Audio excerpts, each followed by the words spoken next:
Hi everybody, good evening. So glad that you're here. I am Stacey Shaw, I'm the Executive Director of the Byrd Theater Foundation, and I am super excited to tell you that we are bringing back the Science on Screen programming. It's been a long time coming to try to bring this programming back, and we're just piece by piece bringing back our programming as best we can under all of these wonderful changing circumstances over the last few years. We're so glad you came and joined us tonight. And I wanted just to recognize we have some board members in the audience. If you all would stand up, please. Thank you so much. Because I didn't even get to say hello to everybody, but thank you all for coming. And these guys, women, they really are the backbone of the organization, along with the staff. We've been a nonprofit organization since 2002, and a lot of people don't realize that the Byrd Theater is a nonprofit 501c3.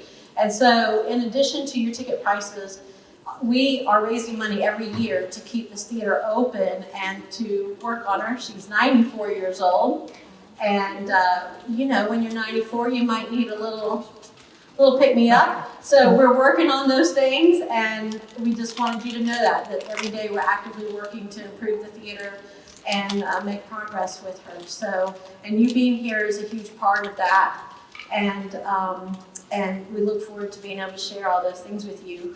One of the things I can tell you about, while we're waiting for them to get an image up here, is we spent some time when COVID caused us to have our doors closed. We spent almost $100,000 in having all of the air systems in this building cleaned and sanitized, and thank you. Yeah, we're sitting in very clean air.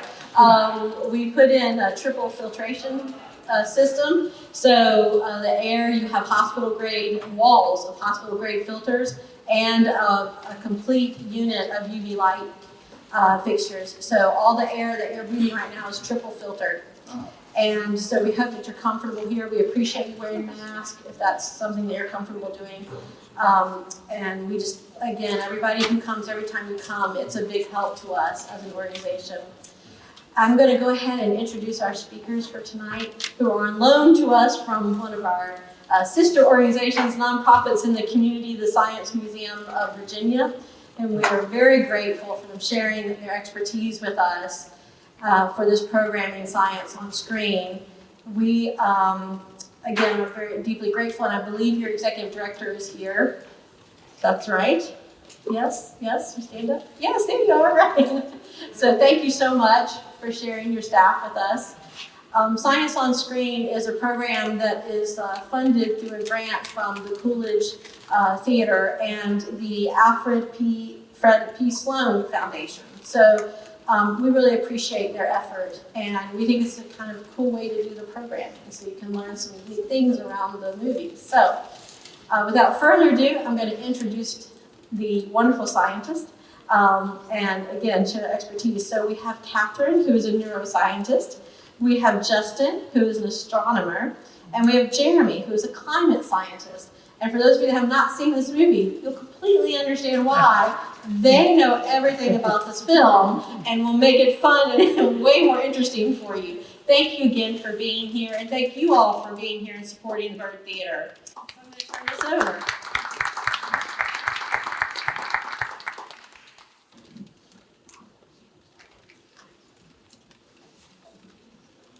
All right, well, good evening, everyone. Welcome. Thanks so much to the Byrd for having us out. And thanks to all of you for coming to be with us tonight. I'm Justin, I'm the astronomer.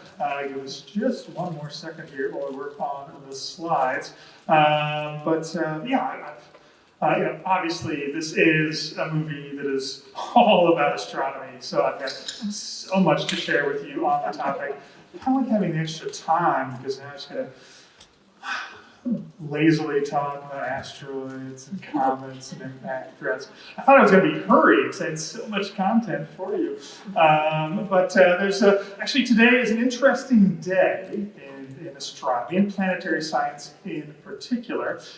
Just this morning, the National Academies of Science released the decadal survey for planetary science and astrobiology. So it's kind of a wish list for astronomers. Oh, there they are. All right, so now the clock is starting. So I'll tell you more about that after the movie. All right, 7 minutes to go. All right, here we go. So I'm going to tell you all about the astronomy that you're about to see during Don't Look Up. And what PowerPoint isn't better with a disclaimer up at the front. During Don't Look Up, you're going to hear all about a comet that is coming towards the Earth to end civilization. But I'm going to talk a lot about asteroids during this presentation. It's one of my favorite topics. And that doesn't mean that it doesn't apply to the movie. It just means that maybe you've been misinformed about asteroids and comets. On the left, I've got asteroid Itokawa. On the right, I have comet Hartley 2. And although there's a small size difference here, I hope you can recognize right away that they are similar shapes. There are some similar surface textures there. Asteroids and comets begin to form at similar times in the early solar system. What really sets them apart is that comets formed farther from the sun, so there's more ice in them. And when they approach the sun today, the sun's light vaporizes those ices, gives them the thin atmosphere and tail that makes them so famous. So that's how you tell the two apart. Unless you've got an asteroid that grows long, dusty tails, or you have a comet with no tail at all, and it appears to be completely devoid of ice. That is to say, these objects exist on a spectrum. This is not a binary choice. In fact, one kind of object can even turn into the other. Analysis of data from the Hayabusa 2 mission, which visited the near-Earth asteroid Ryugu, shows that it could have began its existence as a much larger cometary nucleus. Lots of ice, smaller blocks of rock mixed inside of it. As its orbit shifted into the inner solar system, it lost all that ice, leaving the rocky near-Earth asteroid behind that we know today. So the question you should ask yourself during this movie is not, oh, is it an asteroid or a comet that's approaching the Earth? The question you should ask yourself is, should I be concerned about any of these things hitting the Earth? And just like I think the dinosaurs would argue yes, if they were here to argue, the argument is yes, you should be concerned about these things hitting the Earth. In fact, just last month, a Hungarian astronomer found an asteroid on an impact course with our planet, and it hit 2 hours later.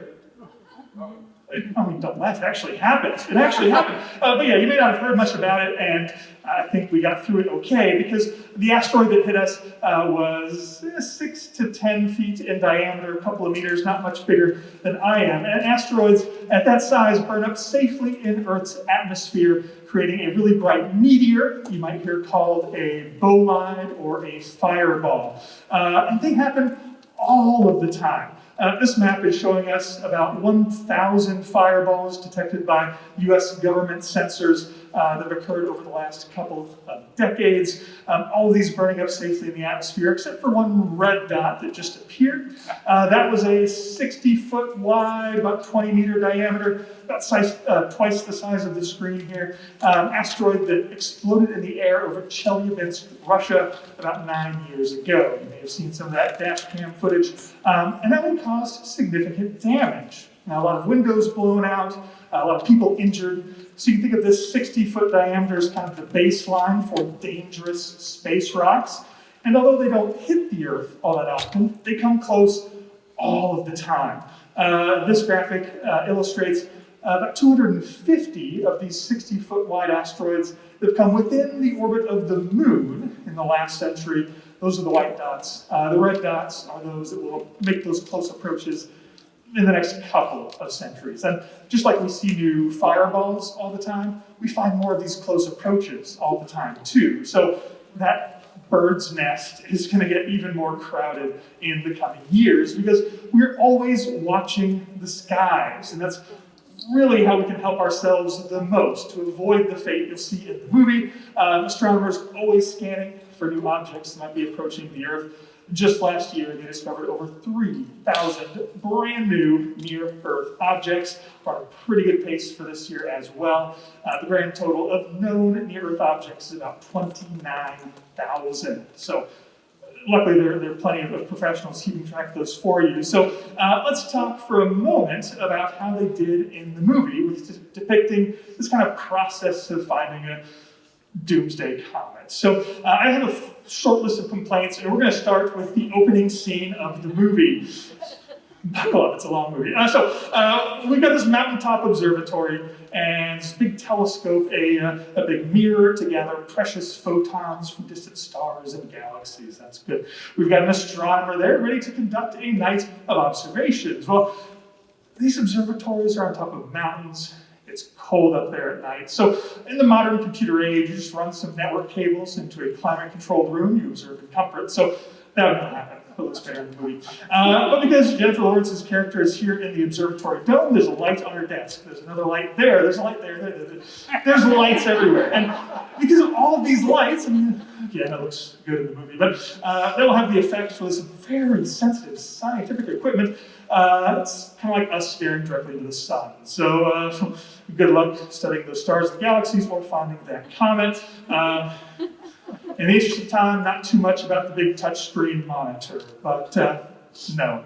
I also think, because some context clues, these astronomers are not experts on asteroids and comets. So I don't know why they're wasting time calculating the orbit for this object by hand. So you've got something headed towards the Earth. Time is of the essence. So what you do is, if you find something in one of your images, you simply submit the position to the Minor Planet Center. That is a well-established international clearinghouse for tracking these asteroids and comets. If it's a brand new near-Earth object, NASA's automated scout system will take over, calculate an orbit, and if something is found on a collision course, it will automatically notify the Planetary Defense Coordination Office and the Center for Near-Earth Object Studies.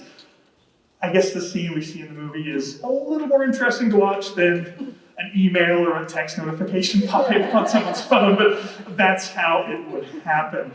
From there, the planetary defense folks have a couple of options. I'm not an expert in that realm, so I'm not sure if they would choose the avenues selected in the movie, because we've never tried it before. We do have a planetary defense test that's underway right now, a harmless asteroid with a little moon. A spacecraft was launched towards it last year. It will crash into that asteroid's moon later this year. It's kind of a proof of concept. If we can shift that moon into a different orbit, it will prove that we can shift one of those stadium-sized asteroids out of the way if it's coming our direction. So that one, harmless. But the single most dangerous asteroid we know of in our solar system is named Bennu, and it's been pretty well studied. And because of that, I can tell you exactly how likely it is to hit the Earth. And this video depicts one possible impact scenario. But with your help, I would like to demonstrate just how dangerous this asteroid is. And all I need are some volunteers that are willing to share one piece of personal, you can sell it if you want, one piece of personal information with me. I just need your birth month. For example, I was born in April, so I don't need the day or the year, but I just need a handful of volunteers. If you raise your hands, if you're willing to share, but don't give me any hints, I just need to match a couple people. So, okay, on the end over here, what month were you born in, please? May. Okay, so I'm gonna try and match May. All right, I'm getting some May vibes over here. All right, who do we got? Closest to the aisle right there. March. Oh, I missed. Rat. Well, I had a 1 in 1,730 chance of doing what I wanted to do. That was matching 4 random people from the audience. So I failed, and that means the asteroid will certainly fail as well. So that's just how dangerous this asteroid is. If I'd gotten that right, I was going to buy a lottery ticket tonight. So we're watching the skies all the time. We're ready to defend ourselves if necessary. But long term, something dangerous is going to hit us. That is a guarantee. And so the only thing that we can That's enough. I mean, I've got a whole This movie is not about space. I'm pretty sure it is. It's not about space. This movie is about human behavior. Well, okay. Well, I'm willing to listen to what you have to say. Okay, all right. Let's go here.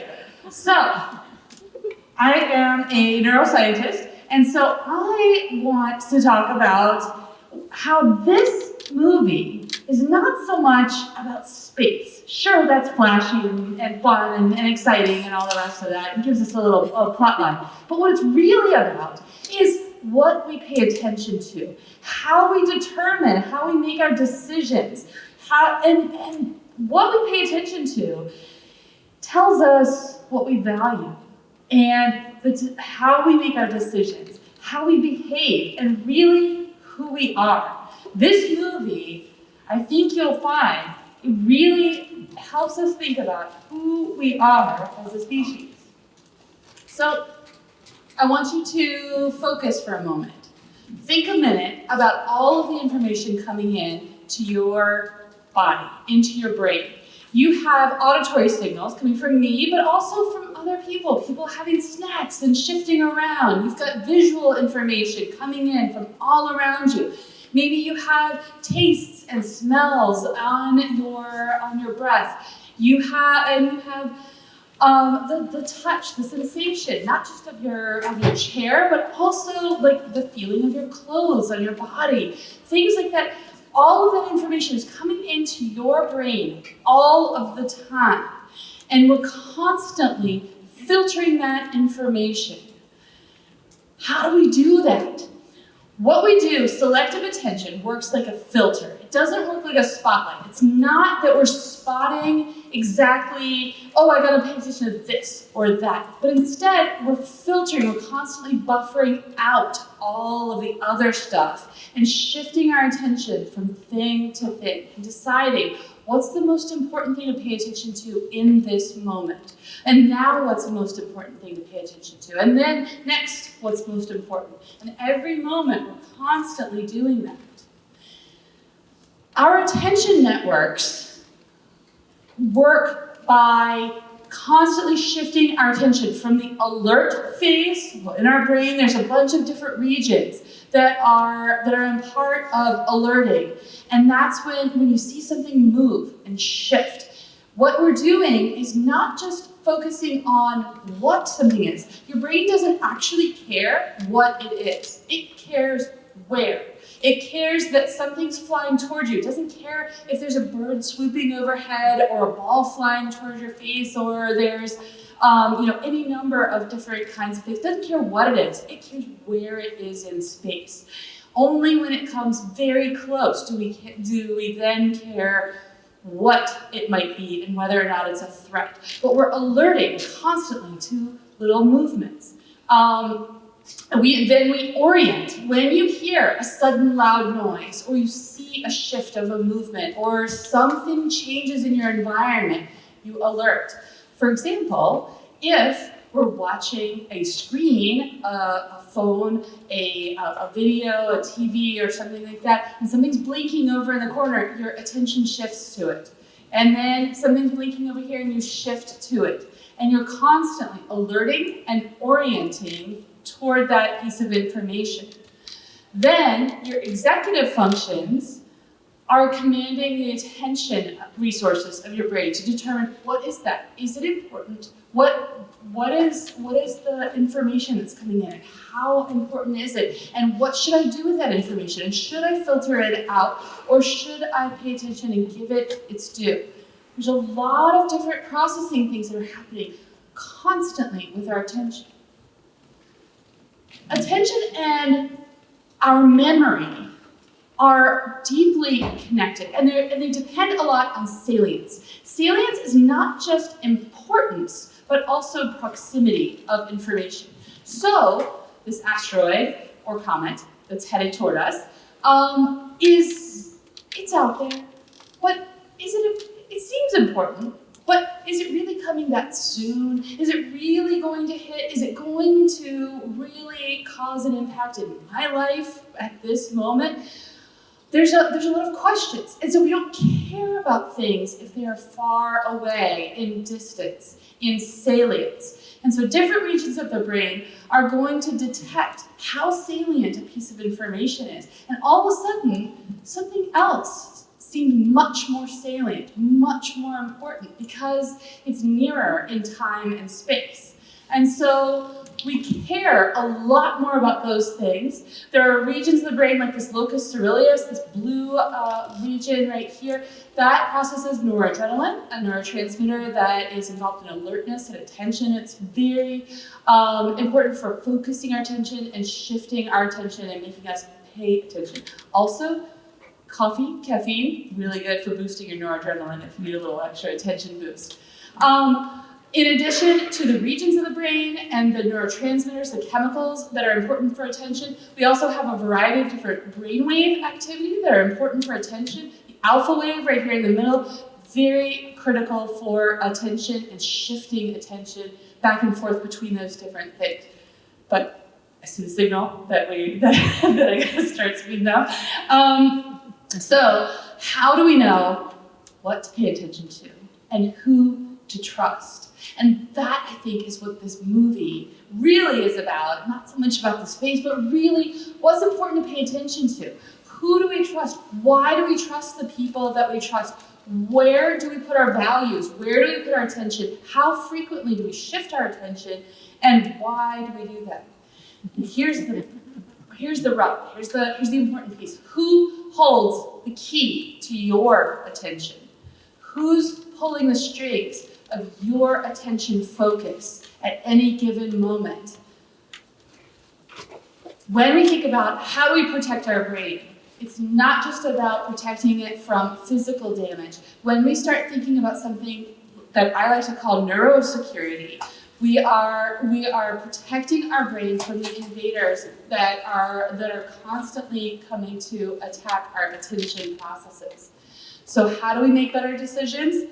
Ironically, since I'm speaking very quickly, the real way to do this is to slow down, to make good quality decisions, lean into mindfulness. There's a ton of stuff right here, but this is looking at how mindfulness, for example, a mindful meditation practice, can help you to sustain your alertness, your focus on an object, to avoid distractions, to quiet and inhibit distractions, and to monitor what is truly salient, to engage or disengage the things that are important or not, and to decide what you're orienting to. Different regions of the brain are important for that. Okay, I would love to let you finish, but there's really more important stories to tell about this movie. And it's not about space, it's not about decision making. This movie is, of course, about climate change. And whether or not climate change is really a big comet that's coming to hit the Earth. Okay, colleagues? Gosh, is climate change really like a giant comet? Thankfully, no. Short answer. It plays out over a long time period. Climate itself is the 30-year average of weather conditions in a particular place. Weather is the exact conditions of the atmosphere going on right now outside. So climate change is really hard for us to put into our minds because it is a slow-moving system that slowly continues to worsen the impacts of itself through time. So ultimately, short answer, no. A little bit longer answer is sort of, but it all depends on how rich you are.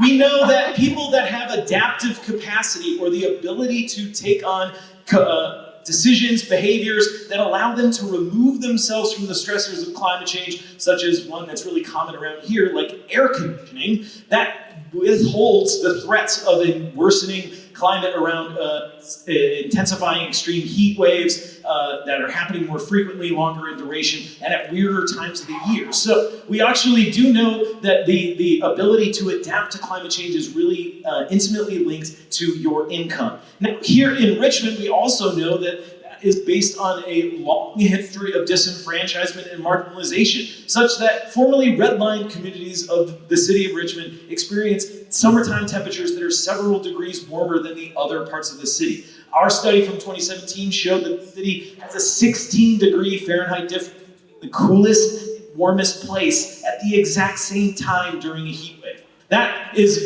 directly related to the long-term history of the city. An even longer answer, yeah, all of that, but we still have plenty of time. Not really all that much, but we do have a lot, and there is hope to avoid the worst impacts of climate change. there are things also that you could be helping out with locally that you could celebrate, support, and kind of demand more support for in this form of funding. So let's talk a little bit about what those different things are.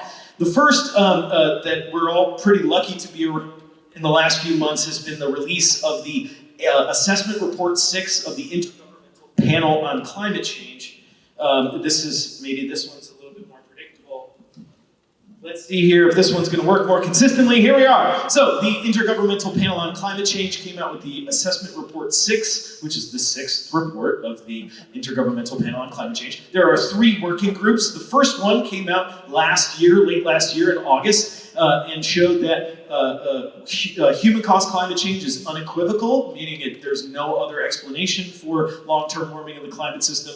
Moreover, there's been an increase in our ability to estimate the magnitude to which human-caused climate change caused an extreme event to become worse. Now, pay attention. I didn't say caused an extreme event. I said made it worse. You can think of it as human-caused climate change as shifting or loading the dice to be more conducive to these extreme events like wildfires, heat waves, and extreme precipitation events. The second assessment, or the Working Group 2 contribution, came out in February. This showed that up to 4 billion people around the world are relatively high vulnerability to extreme climate change impacts, and that the more that we do now, the better the future will be for everyone. So that's a pretty good take-home point from that one. The third one just came out a couple weeks ago. The third Working Group 3 contribution to AR6 came out showing us how to tackle climate change. Relevant to here in Richmond, that means a city that is more compact,